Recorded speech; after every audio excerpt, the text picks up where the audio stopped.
Wake up, buyer payer people. It's a beautiful day. Go grab yourself another cup of joe and say hello to Jim and Michelle Rhoads on the Buy Here Pay Here Morning Show. Take it away, you two.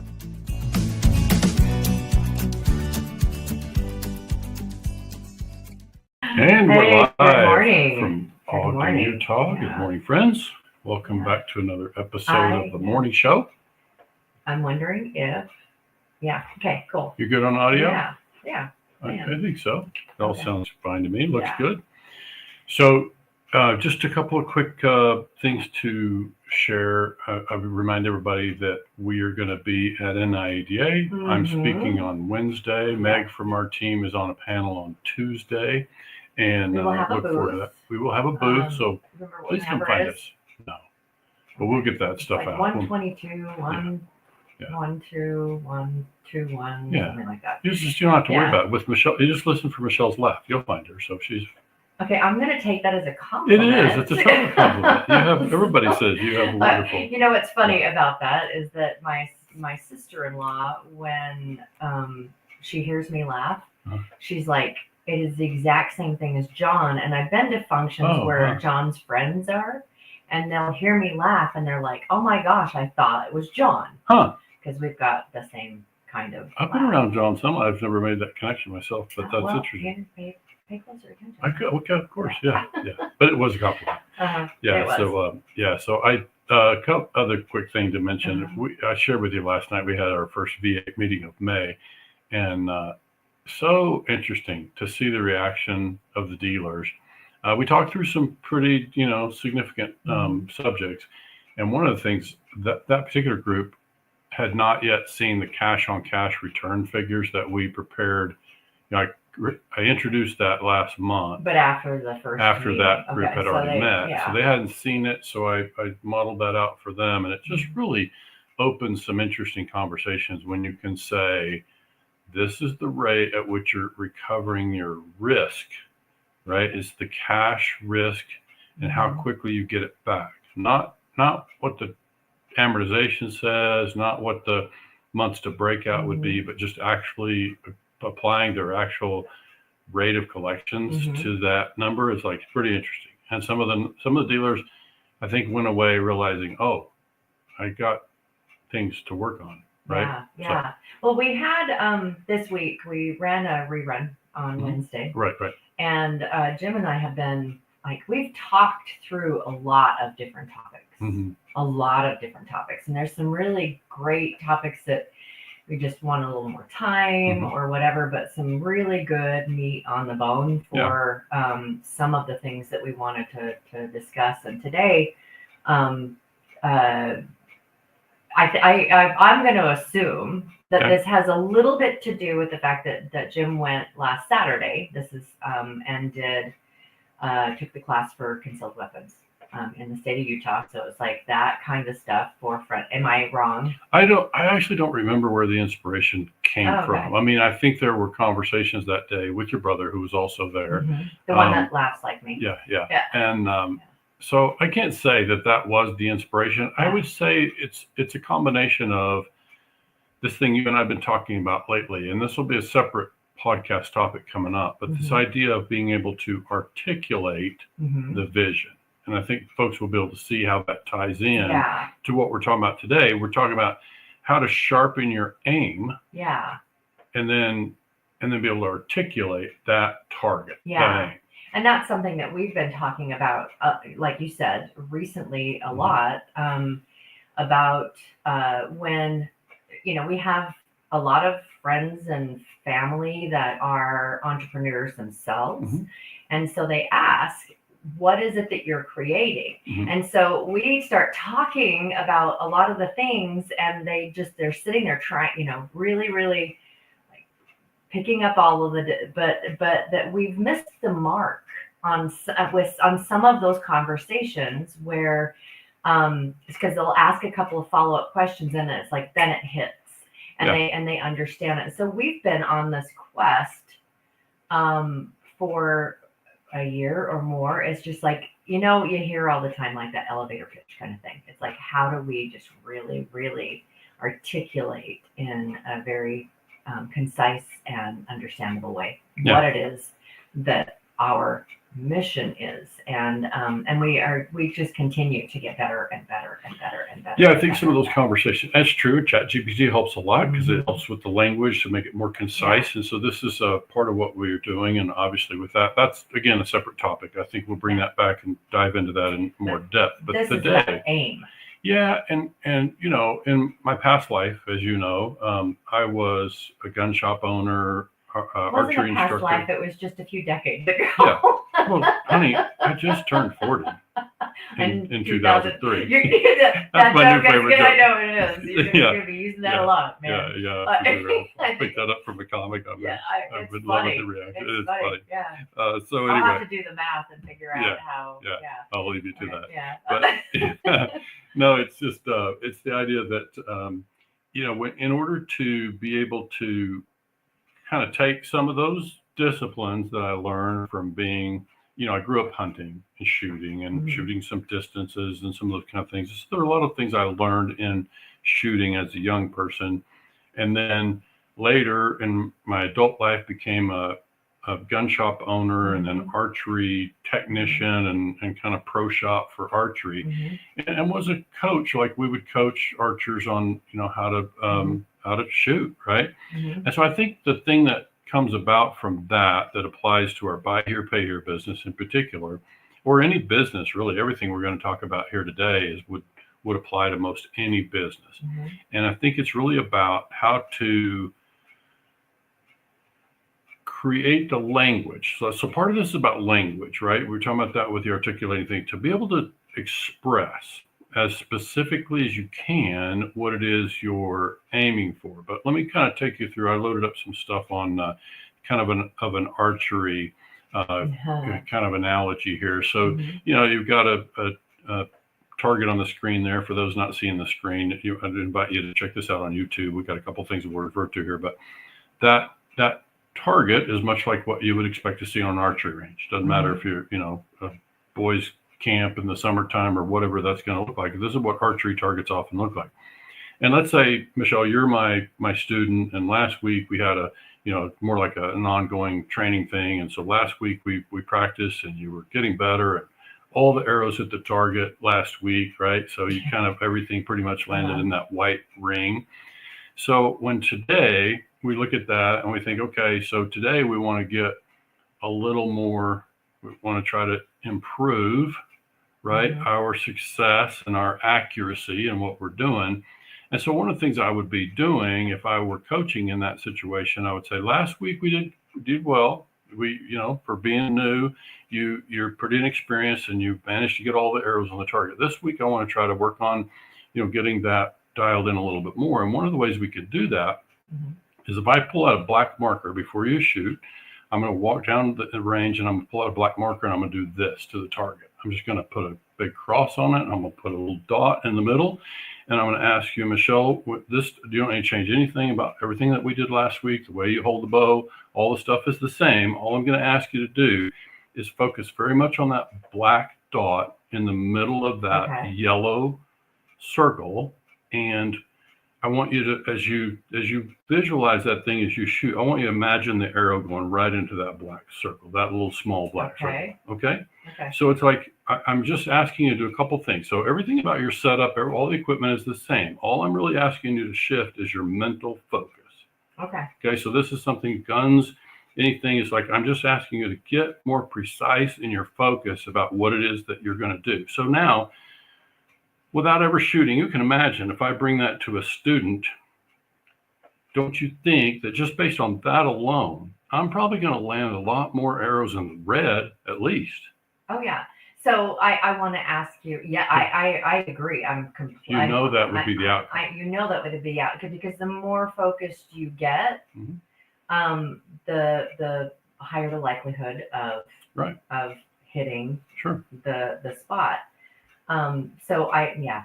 So this becomes a lot of brain science, right? And this is, you know, we're not scientists over here, but you just know that this is about, and so a lot of my study of kind of brain science in the past is like thinking about really about athletics. I was also an athlete in school, high school level. And so I just learned a little bit about that and following athletics over time. You watch these athletes that are ultra successful.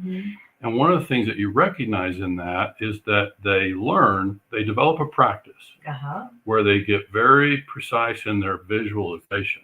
Like it is like down to the, you know, at the end of the season, this is what the last day of the season looks like, and all of the stuff. Like they just map it all out, and this is what success looks like. This is what it looks like to have a successful outcome. Yeah, you're grinning. Because I'm just like from my own personal practice is there's like you add one more layer to this, and it's just you are so much more guaranteed success. Yeah. So that kind of starts to get into this, and I put manifestation in here. So in a lot of circles, manifestation, and we have a lot of people who are, you know, in our circle, friends and family, we have people over, and we have these wonderful conversations, and some of them are, you know, in that category that you might describe as woo-woo, right? And so, you know, it just bleeds more and more into the regular population every day. It seems to be true. But I think when I hear the word manifestation, it's often used in kind of an ethereal context, and people are familiar with that movie, The Secret, right? So they think about that sort of thing about manifestation. My own knowledge of manifestation is evolving, but I can say that it mostly is rooted in this idea of visualization. In order to achieve success, in order to realize an outcome, like, so that's the phrase I use and kind of think about this is visualization translates into a realization, okay? Because when you visualize it and you get ultra focused on what success looks like and what tomorrow looks like. This is an exercise we take many of the dealers that we work with when we're doing more expanded engagements. We take them through this visualization thing, right? And it really is, because you until you know what it is that your aim is, and we talk to dealers all. You were saying that when you spoke with the dealers last night, that they all said full steam ahead, you know, it's just grow, and all of that. What does that look like? Because it's one thing to say, you know, grow, and it's like, this is what I want, but you have to get really clear about what it looks like to have grown.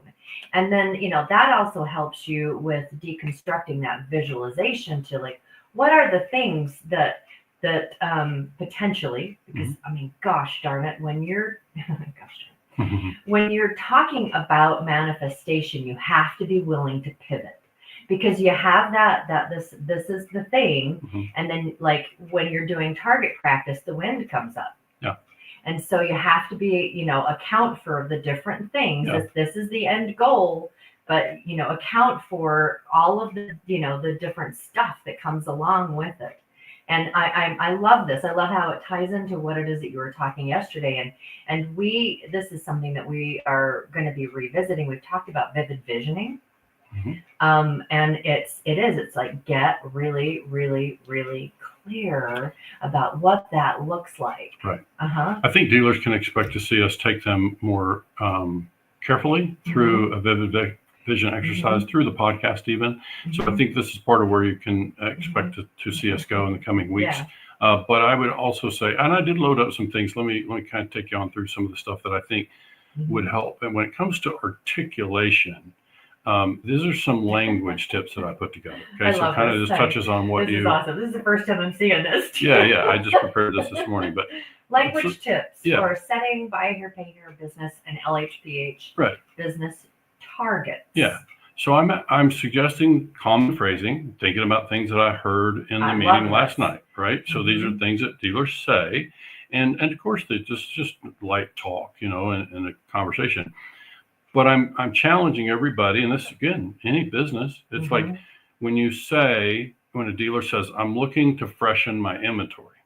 Now, if I'm having that conversation with my used car manager or with somebody on our team, and I'm asking them to accept responsibility for that, instead of saying I'm looking to freshen inventory, I would get in the habit of replacing that phrasing with something like, I want to liquidate all inventory that's greater than 90 that's days. the difference between the target and the wide pinhole. target and the the wide pinhole. target and Exactly. the pinhole. I love it. Yeah, so it's I like love drilling, zeroing in on get specific. Like it's up to us. If we have the vision, in order to realize that outcome, we have to get better at articulating what it is that is the outcome looks like. And it's not only in articulating to yourself, but Right. articulating to your team, because That's right. you know there is Okay. manifestation when you speak it as if it is done, Right. or you know it's as close as you can when you, or setting very specific Sure. goals. Using language is so powerful. It is, right. And this kind of comes into some of the things that we Jim just really worked with me, kind of pounded this. It's like, we're not trying, we're doing. Oh yeah. Yeah. So it's like, stop saying I'm trying to do this. It's Yeah. like, this is what we are doing. Right. Yep. This is because too, with your team, when you say this is what we are doing, not I'm looking to whatever, this is what we are doing, and they know what that pinpoint is. Sure.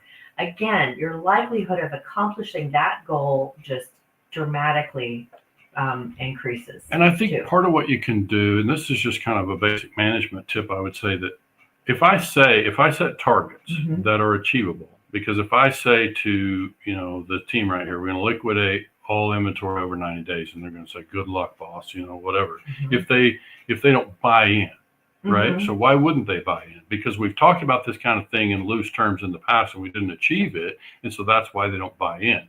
But when you say to them, I'm going to liquidate all cars over 90 days by the close of this month, and then on the last day of the month, there's no car on the list that's greater than 90 days, they begin to buy in to this. What you speak becomes reality.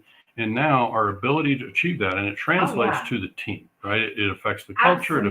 It affects the buy-in. Yeah, and right? One of the really powerful things in a team as well is you as the leader come and say, this is what the goal is.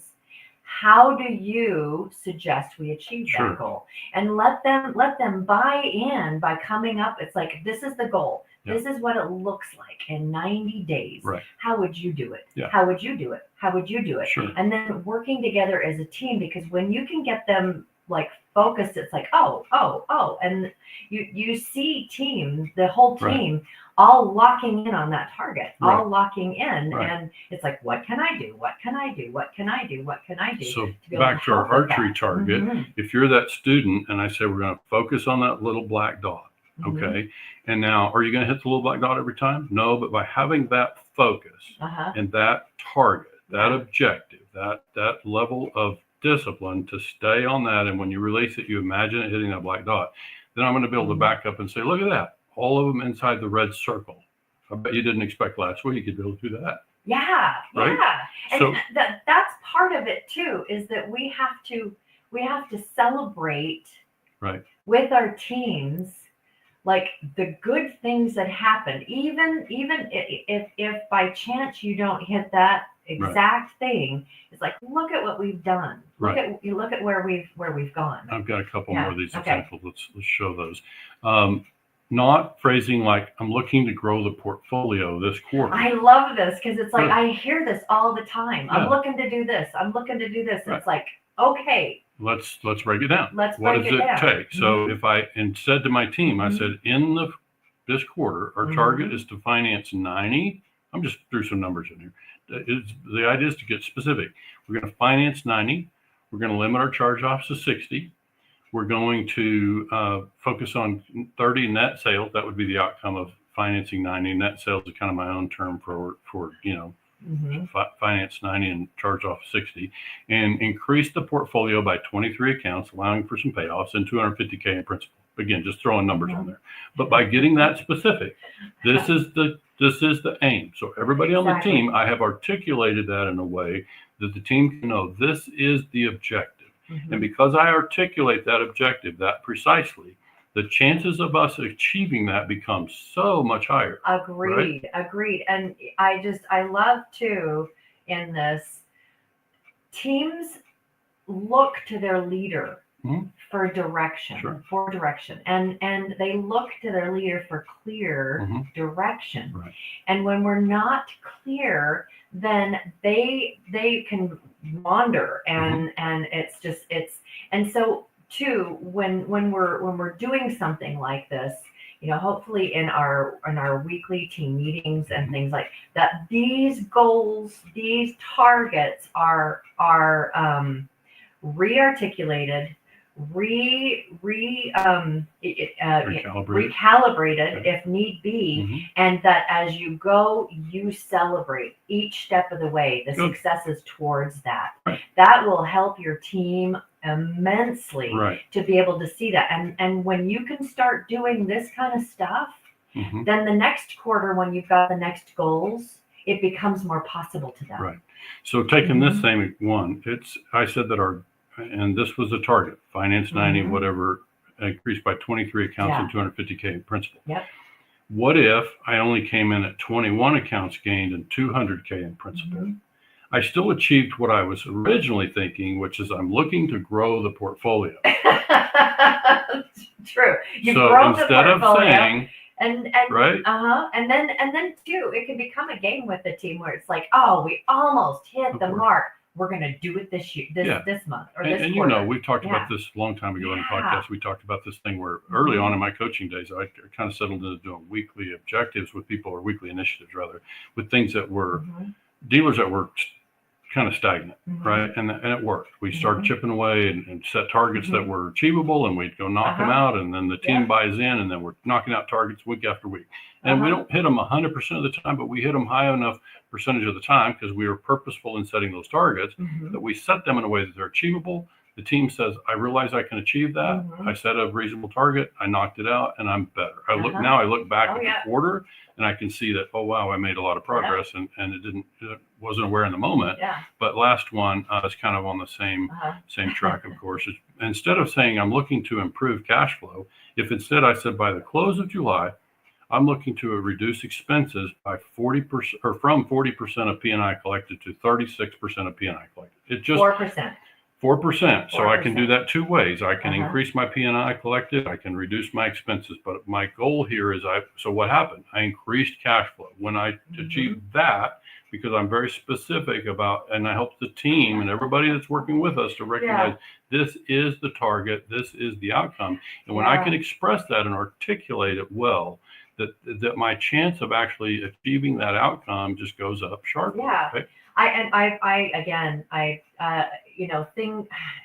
What a great opportunity as like an entire organization team meeting when you're talking about as a dealership. Here are 1, 2, 3 goals.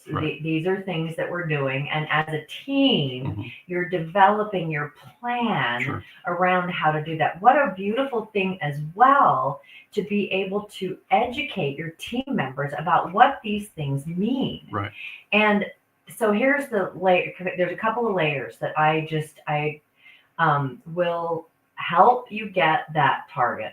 1, what carrot is dangling if you achieve that goal? Okay.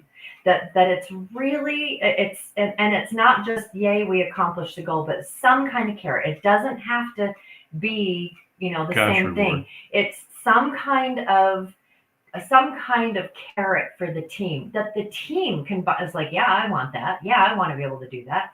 Yeah, and as an individual and as a collective, what is that? What is the carrot? Because it's like, when you've got a big goal, it makes that big goal more achievable. Like personally, if you have a reward for yourself at the end of it.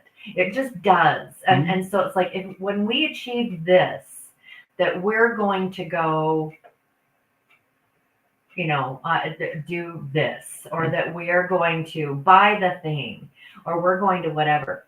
So, I mean, I really strongly suggest that along with that as a leader, that you actually, that would be something that would be really fun, unless you have something that you're like this is what the reward is you can say, all right, everybody, the reward can be one of three things or one of two things. You guys choose amongst yourselves what you want the reward to be. The woo of the layer. So we kind of got like, here's the goal, here's the reward. How does that reward feel to accomplish? Good. So when you add, like, everyone's going to get an extra $200, whatever. What would you do with that $200? Okay.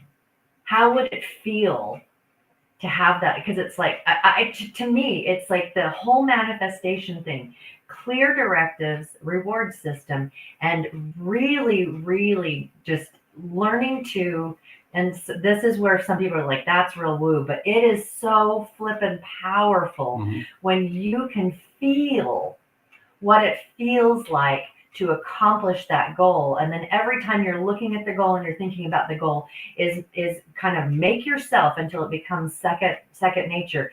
Feel what it feels like to accomplish that goal, because that is like this internal fuel to keep you moving towards the goal. It's like, oh, it feels, wow, that's going to be so awesome. And like it's already happened. That you feel what it is that your goal is. Like, I do think that's excellent. I think it's, I would just say to remind everybody, it doesn't always have to be dollars. I mean, not all of our people are motivated by dollars. I think if we just, in management meetings, if we just celebrate, in my example, the used car manager, hey, good job. We got all of those age units off of the inventory, and that was the goal. And we don't have to talk about that we lost money on the wholesale. We don't have to, we did what we said we were going to do. Good job. Glad we got that done. Like that alone, that praise goes a long way. So I think people can start to imagine, and you can help the team and create that culture where the team says, they can understand what it's going to feel like to have that be the case, right?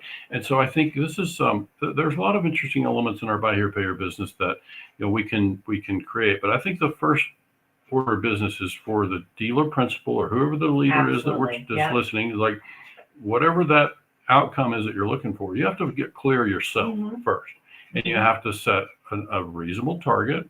And whatever's what's achievable for you and your team. Like you got to figure that out. Like what's reasonable for me, but you might set it much higher. Like, you know what's achievable for you and your team. Yeah. It's just recognize in this goal setting context of management, recognize the potential negative impact coming up short. So when we've set goals too high and month after month we fall short, think about how that feels in a management meeting. Right? Well, I mean, so you want to be able to stretch every month, but this is, there's a lot of dealers out there where the dealer principal is like, it's a small team. I mean, you've got less than a dozen people that all work with it. And so that makes it a lot of sense for the dealer principal to be the one to do this. If you've got a GM and a dealer principal is offsite, that would be the GM. If you have a collections department, your collections, your manager over the collections department, if they've got a team of 4 or 5 or whatever people, this is an exercise for them to go through as well. And it's, imagine what can happen when you can get your team leads, and that could be the dealer principal, again, like if it's small, but your team leads to really jump on board with this kind of process, what you can do as a dealership in strengthening and strengthening your business, your portfolio, and also strengthening the culture within the team, because people, when people can come together with a goal that they can accomplish, morale just like woo. It's so powerful. So it's for me, the moral of the story is be clear about what you want to accomplish, and have, from there is like, allow your team members, allow your whatever to kind of set some goals for for themselves or whatever. It's like, this is how I'm personally going to improve to do the thing. Have some kind of reward that when it's accomplished, and really get them involved in envisioning what it is, how it will feel when that is done.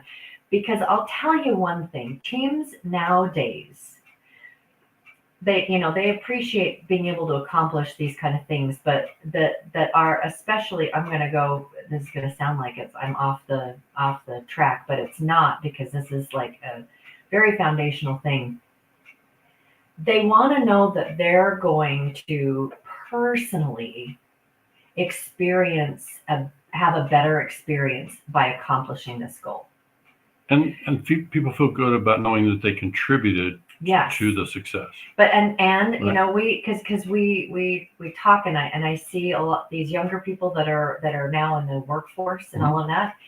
They want to know that there's something that they're going to gain personally from the accomplishment of this goal. And that's where that reward thing comes in. It's like, how am I going to, and it doesn't have to be money, but it's just, something that it can, some people are really motivated by serving others. And so we accomplish this, we're going to be able to do this thing, and, or just lots of different things. But keeping in mind when you're coming up with your goals, and this is also very interpersonal, understanding what motivates your team members, but what is it that motivates them? It can be money, it can be more freedom, it can be service, it can be all sorts of different things. And so, just really understanding that our team members more and more want to be able to experience the benefits. They want to experience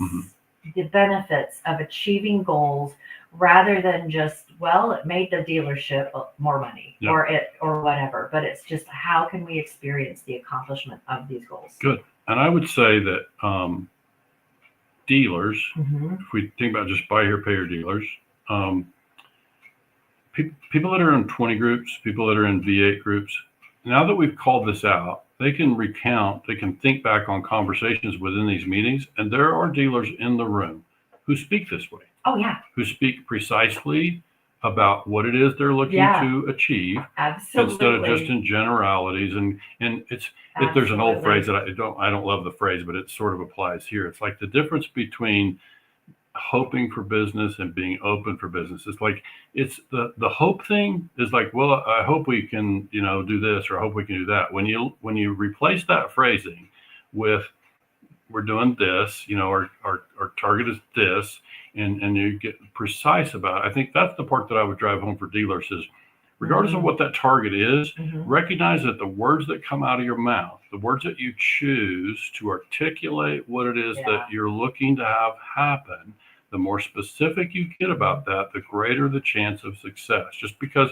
human beings, and it doesn't matter if it's Chat GPT, the more specific the direction that you provide, the greater the chance you're going to end up with what you are looking for. And so I think it's all kind of the same for me. It's it starts there. It's like, we got to get clear in our head, and we got to choose our words thoughtfully and make sure that we articulate. And so I'm having fun with our own work. We are working all the time to get better about articulating what it is that tomorrow looks like. And as I told our team not long ago, like, the vision for me just expands. Like, it just continues to expand and grow. Be prepared for it to be even better than you wanted, or that you envisioned, because that's when you really start to use these kind of tools in a team way, it's again, better to bottom line, better team, where they're meshing and they're working with each other. When a team can celebrate something together, it's those kind of things create camaraderie. Right. They create a better experience, not just for themselves, but for your customers. And this is like the trickle down for this kind of thing can be, when you layer in there love, respect, transparency, all of the white hat way principles, when you layer those things in, the trickle that comes down from that is amazing. Yeah. And we can kind of wrap up with this idea. For me, as we talk through this, it occurs to me that efficiency and success stimulates culture, and culture stimulates efficiency and success. So there's kind of a loop that's created there. And so I think, again, it's up to us when we articulate, the team is going to have a greater chance to be successful. And then we're all going to share in that success, which is really going to drive culture. That's the most important thing is really find ways to help you to offer the opportunity for a shared success with your entire team. Yeah. So I would say to do this, get your Sharpie out and go back and mark on your targets, more precise, aim. One, Karen Barnett, especially when people are motivated differently. This practice provides great individual and team value. There's a lot of different places you can go to learn about what, because there really are. It's kind of like, you've seen the 5 love languages. Everyone feels motivated for different reasons and for different things. Sure. And so if we can really, like, leaders in business, if we can be students to human nature, to like, and oh my gosh, how much better the experience can be for everyone. Because when you learn, what are the carrots? What are the things? We won't be using humans much longer. Yeah, I'm kidding. Will. It's a joke. It's a joke. Of course we will. All right, I am looking for. There's my media assets. I was lost for a second.